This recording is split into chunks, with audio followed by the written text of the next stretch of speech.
All right, today we are diving deep, and I mean literally diving, into one of history's most incredible mysteries. We're talking about the lost city of Dwarka.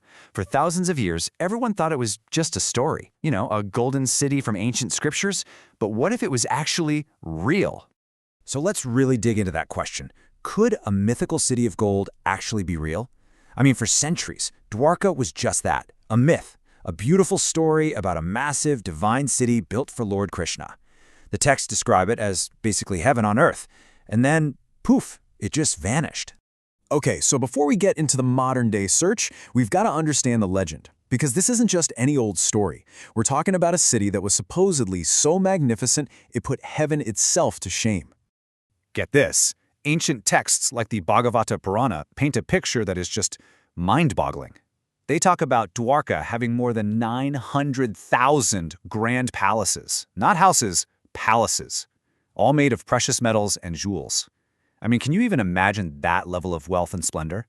It's almost impossible to picture. And this place wasn't just a pile of gold, It was an absolute architectural marvel. The story goes that Lord Krishna himself asked the sea god for a piece of land. And on this territory, pulled right from the ocean, the divine architect Vishwakarma built this incredible fortress city. We're talking a masterpiece of urban planning, a beacon of prosperity, and most importantly, a safe place for his people. But you know how these stories go, right? Every great epic has its rise and its fall.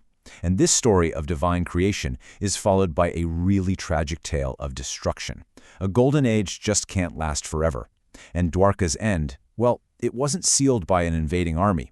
It was sealed by something much, much more powerful: curses. It was like the perfect storm of bad luck, or maybe cosmic justice.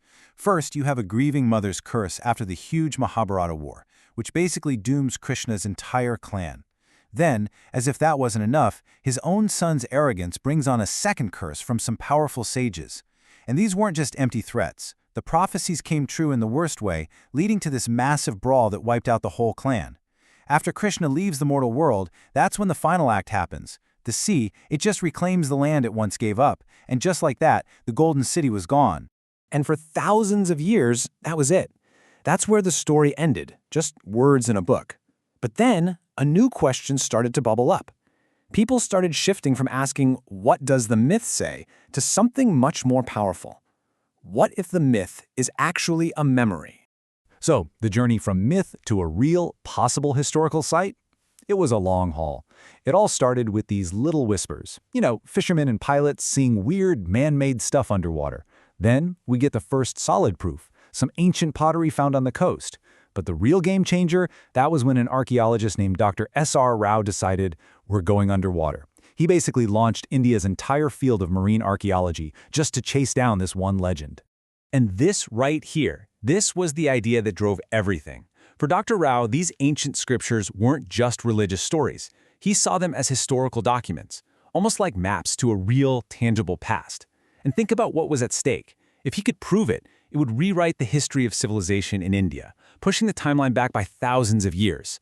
Of course, almost nobody believed him. He faced tons of skepticism, he could barely get any funding. I read he started one expedition with just 800 rupees. Can you imagine? But his belief, it just never, ever wavered. Okay, so with that kind of unstoppable conviction driving the search, what did they actually find down there? Dr. Rao and the teams that came after him with better tech, what did they pull from the seabed? Well, this is where the story goes from interesting to absolutely incredible. And what's so wild is how perfectly the science seems to line up with the ancient stories. It's almost like a checklist. The old texts talk about a grand, fortified city. Boom! Divers find a massive 560-meter-long stone wall deep underwater. They talk about a bustling port. Yep, they found all kinds of stone anchors, even some really advanced three-holed ones.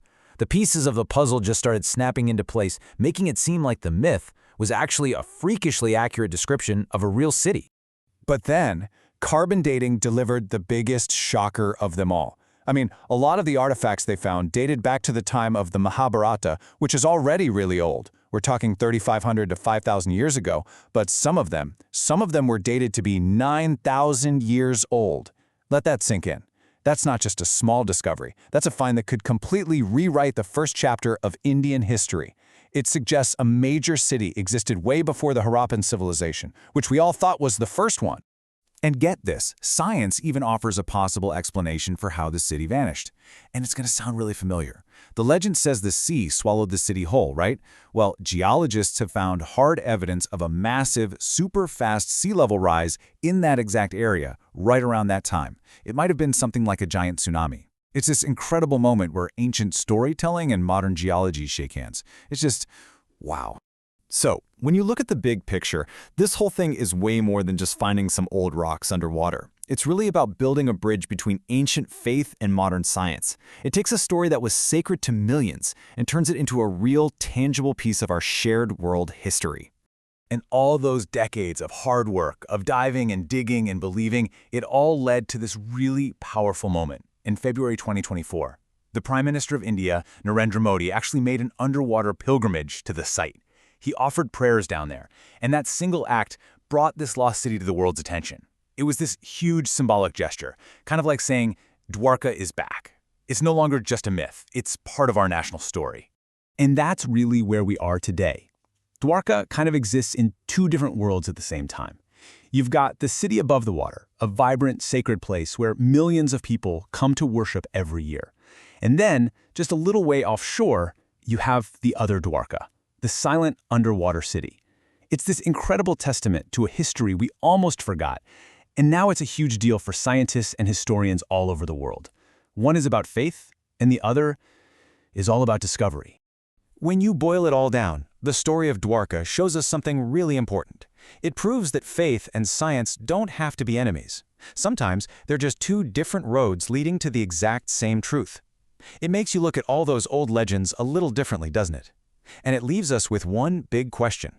How many other myths are just histories that we haven't dug up yet?